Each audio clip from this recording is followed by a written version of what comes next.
ቃል ጊዜው ዘወንጌለ ማቴዎስ ወደቀ ሐዋርያከ ስባኤ ቅዱስ ቃልያም ለዓለመ ዓለም። የማቴዎስ ወንጌል ምዕራፍ 2 ቁጥር 1 እስከ 12። ኢየሱስም በይሁዳ ቤተልሔም በንጉሡ በሄሮድስ ዘመን በተወለደ ጊዜ ነው። ሰብአ ሰገል የተወለደው የአይሁድ ንጉሥ ወዴት ነው? ኮከቡን በምስራቅ አይተን እንሰግድለት መጥተናልና እያሉ ከምስራቅ ወደ ኢየሩሳሌም መጡ።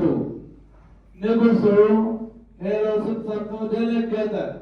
ኢየሩሳሌም ሁሉ ከእሱ ጋር የካህናትንም አለቆች ሕዝቡንም ጻፎች ሁሉ ሰብስበው ክርስቶስ ወዴት እንዲወለድ ጠየቃቸው።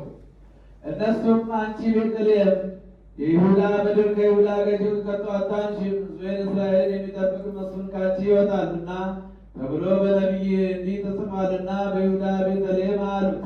ከዚህ በኋላ ሄሮድስ ሰብአ ሰገልን በስውር ጠርቶ ኮከቡ የታየበትን ዘመን ከነሱ በጥንቃቄ ተረዳ። ወደ ቤተልሔምም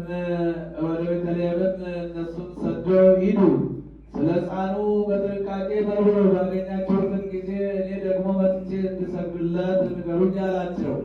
እነሱም ንጉሡን ሰምተው ሄዱ። እነሆም በምስራቅ ያዩት ኮከብ ሕፃኑ ባለበት ላይ መጥቶ እስኪቆም ድረስ ይበራቸው ነበር። ኮከቡንም ባዩ ጊዜ በታላቅ ደስታ እጅግ ደስ አላቸው። ወደ ቤትም ገብተው ሕፃኑን ከእናቱ ከማርያም ጋር አዩት። ወድቀውም ሰገዱለት። ሳጥኖቻቸውንም ከፍተው እጅ መንሻ ወርቅና ዕጣን ከርቤ አቀረቡለት።